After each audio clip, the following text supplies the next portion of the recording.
Goeiemôre almal, wees gegroet in die wonderlike naam van Jesus op hierdie geseënde donderdagoggend en baie dankie vir die voorreg wat ek het om met julle 'n woord te kan deel vandag. Daar's nog twee goedjies wat ek graag met julle wil deel oor wat ons onderskat wanneer dit kom by God. En vandag wil ek met julle deel oor God se goedheid. Ja, my boetie en sissa, ons het regtig baie keer die neiging om God se goedheid te onderskat. Hoekom is dit so?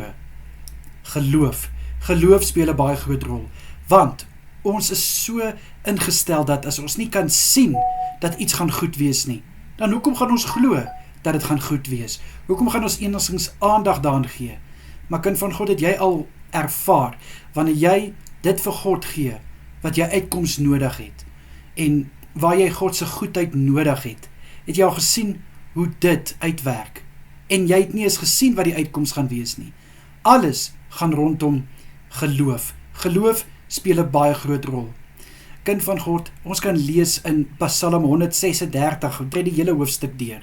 Elke stukkie eindig met, want sy goedertierendheid ken geen perke, ken geen einde, hang af wat 'n vertaling jy lees.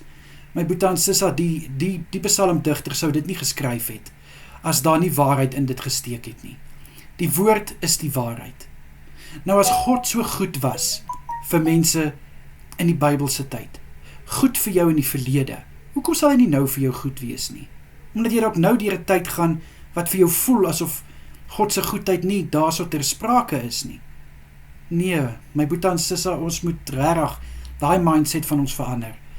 As God vir ons een keer goed was, hoekom gaan hy nie nou vir ons ook goed wees nie?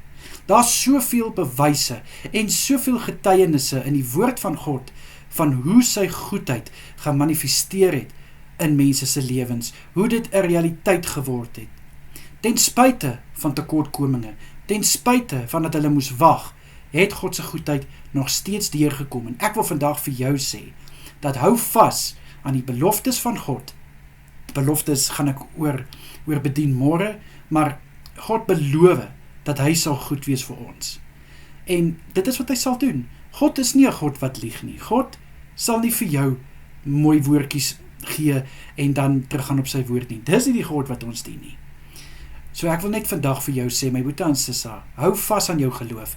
Moenie laat jou geloof wankel, omdat jou deurbraak of die uitkoms wat jy nodig het, 'n bietjie langer vat as normaalweg nie. Want God gaan vir jou deurkom. Daar's geen twyfel daaraan nie. Kom ek bid vir jou.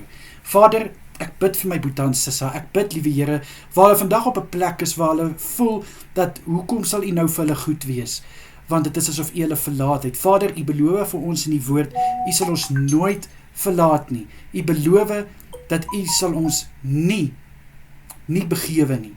Vader, ek bid in Jesus naam, laat ons vashou in ons geloof, laat ons weet, U goedertierendheid ken geen einde nie, ken geen perke nie. Dit was so, en dit is so, en dit sal altyd so wees. In die kosbare naam van Jesus is dit my gebed. Amen en amen.